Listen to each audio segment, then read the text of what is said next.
Note to our viewers, due to the sensitive nature of some of the details in this episode, certain elements have been changed to protect operational security. At least 3 city blocks have been turned into a bona fide war zone, and the night is filled with the roar of weapons fire, flash of muzzles, and tracers from our M249s and 240s reaching out into the buildings like sweeping laser beams. This was not how it was supposed to have gone down, but in the dusty corners of Afghanistan, it's about as well as one could expect, I suppose. We're 4 teams, 10 men each, an overstrength platoon, so to speak. Only we lack a lot of the firepower of a real infantry platoon. We've got no recoilless rifles, for instance, and only 2 laws amongst all 40 of us. Once more, we weren't supposed to need them. Once more, we definitely did. Thankfully, the enemy doesn't have armored vehicles, but they've sicked 3 converted trucks mounted with anti-air cannons on the buildings we've been using for cover. A 240 took 1 out, the laws got the other 2.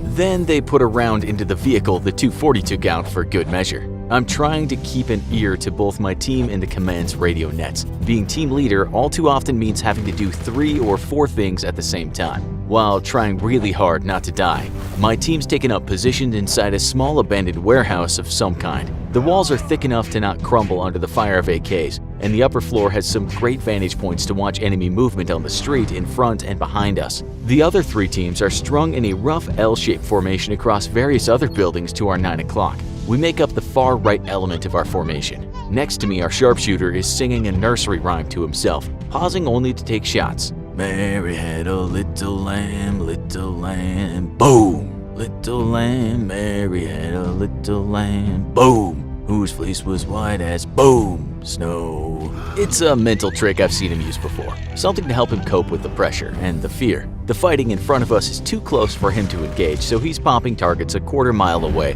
threatening one of our other teams. Occasionally somebody will fire up at his position, but one of the saws downstairs is always there to cut him down if they do. Still, all it would take is 1 RPG and he and I would be goners in this small upstairs room. Best not to think about that. Whiskey 1, be advised, Reaper 4 confirms VIP has been KIA'd by hostiles. Shit. Somewhere 2 miles above our heads, an Air Force drone is watching the firefight with his multiple cameras. Its infrared camera spotted the VIP we came here to rescue, and it's recorded his murder in some back alley a few hundred yards away. I key my radio on the command net. Whiskey 1, Whiskey 4, VIP is KIA. Do we extract? There's a long wait on the command net. While on my team net, my guys all over the building are calling targets out to each other. I check my watch in the dark. It's been 33 minutes since hostile contact. What started out as a very target-rich environment has finally started to diminish. My guys are calling less and less hostiles over the net. Or maybe the hostiles are just trying to pull back and retreat. Whiskey leaders, be advised, top says terminate. Acknowledge.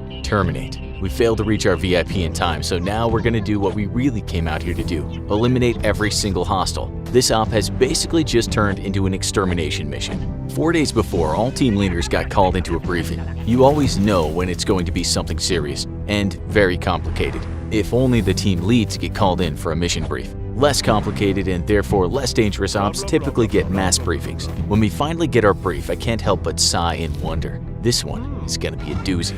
Forces friendly to the Taliban have taken a local village elder and one of his sons hostage. The other 3 sons they shot in the head in the middle of the street as a warning. This village has been collaborating with NATO forces, and in return, NATO's been giving them food and other aid. The message is clear. Taliban is still here. And if you cooperate with the Americans or their allies, this is what you get in return. Our goal is simple, rescue the VIP, except nobody believes it's possible. In fact, we're not even sure why the enemy took hostages in the first place. It's well outside of their MO. Typically, they simply torture, rape, and kill anybody they think is collaborating with the Americans. The intel guys think that the Taliban is going to try and put this guy and his surviving son on trial before executing him. It's a total show trial, but it's meant to try and show the Afghan population that they are very much still in power. The intelligence guys don't want that to happen, and we can't let the Taliban have a chance at claiming any amount of legitimacy. Realistically though, there's no chance of rescue for this poor guy. As soon as we make first contact with the enemy, they're gonna put a bullet in his head.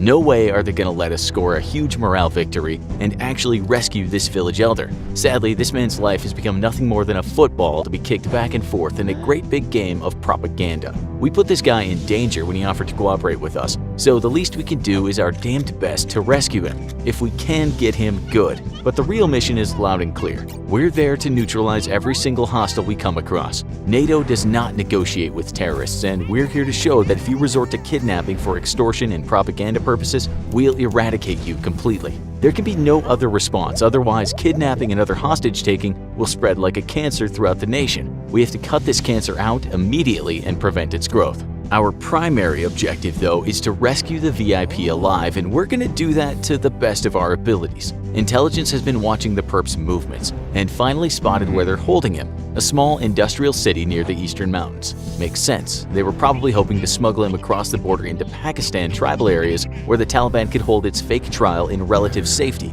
Pakistani border forces are supposed to stop militants crossing back and forth across the border, but everybody knows they're double-dealing NATO and helping the militants out. They don't want a free Afghanistan, they want the Taliban to remain in power and act as a buffer against Iran. We make our insertion at night via 2 Chinooks escorted by Apaches. The choppers drop us off about 50 miles outside of town so that we can hoof it the rest of the way. We're not using vehicles, and we move only at nighttime so that we don't give ourselves away. Not an easy feat for a force of 40. But the wilderness in this part of the country is very vast, and most of the land is inhospitable. We come across a single group of herders in the middle of the first night who practically need a new pair of pants after seeing a troop of 40 Americans armed to the teeth descend down a wadi toward them. We give the herders the equivalent of $50 each, an astronomical sum for these dirt-poor Afghanis, and hope that it buys us their silence. If not, well, we did come looking for a fight. The farmers bless us several times and offer us cheese for our journey. There's not nearly enough for all of us, but we gladly accept what they offer.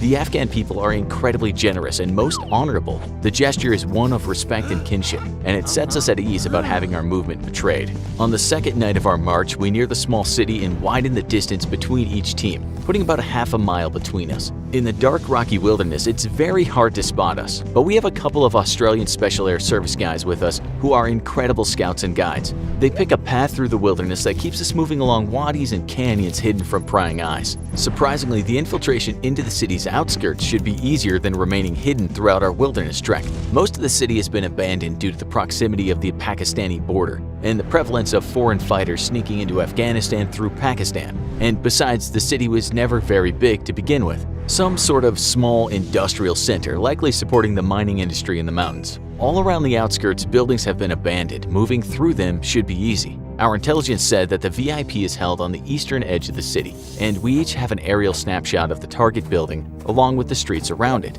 Using our digital pads, we can pull up a map of the city, and every few minutes it gets updated with red pings from confirmed hostiles that the Air Force drone loitering silently overhead has detected. Its powerful night vision and infrared cameras have spotted a few armed checkpoints in the city, but it seems like they don't have a mobile patrol force. An insurgency is made up of some pretty fierce fighters, but their tactics are seriously lacking. All 4 teams move into the city outskirts at once. Our rifles are silenced, but the silencers don't last very long and aren't nearly as effective as Hollywood makes them out to be.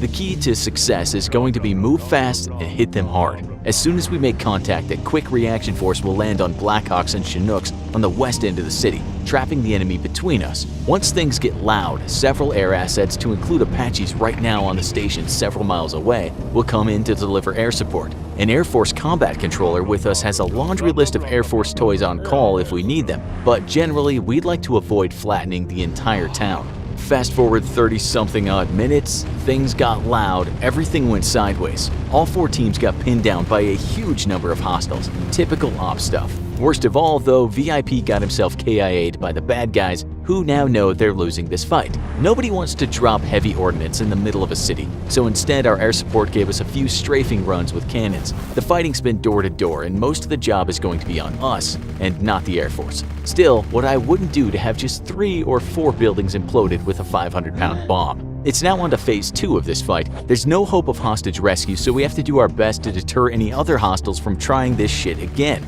mostly by killing as many of them as we can. It's the only way to deter this type of tactic, even if it's thoroughly unpleasant. The teams move again, and it's a stand-up, real-life Wild West door-to-door fight the whole way. These guys may be losing, but they're fanatics and surrender isn't an option. That's not a problem for me, or at least it won't be until I get home from this mess and have to start sifting faces out of my memory. What is a problem though is what me and my team find next. We breach a small gathering place, something like a gymnasium. Inside there's 3 hostiles, though they're all dead. One of them took a while to die. I could tell because there's a long streak of blood going from the outside door to where he crawled to and died. There's other figures in here though, huddled up against the far corners. Somebody yells out, "Civilians!" before any of us accidentally open up fire. We've been trained to keep our cool under severe circumstances, but all of our nerves are shot, and we've got a few of our own at casualty collection points a few hundred yards away, some of which won't be going home. Nobody feels like taking any chances. We keep on keeping our cool though. The civilians are women, but most of them are missing the typical burqas they wear. They're dressed in rough linen garments, and there's smaller figures with them too, children. I get a sinking feeling about what we've just discovered. The jihadists are fond of abducting women and children, forcing them into marriages. In essence, it's sex slavery. But that's not what this is. Almost at the same time as I hear the women start shouting in alarm, I take in the contents of several tables in front of me. There's ball bearings, gravel, random pieces of small, sharp metal. There's also linen vests, and if I had to stake my life on it, blocks of homemade explosives. This is a suicide bomb factory. The Taliban and their jihadist allies have taken to using mentally retarded children and adults to carry out suicide attacks against NATO and Afghan government forces. The reasoning is simple and devastatingly effective. What NATO soldier would suspect a mentally retarded individual, let alone a child, to be a suicide bomber? The realization sinks in, and suddenly nothing I've seen or done in this godforsaken piece of the world matters. This is the black heart of hell itself. I barely even notice that the women are shouting in alarm though, and turn just in time to spot a child, maybe 13 or 14, rushing toward us.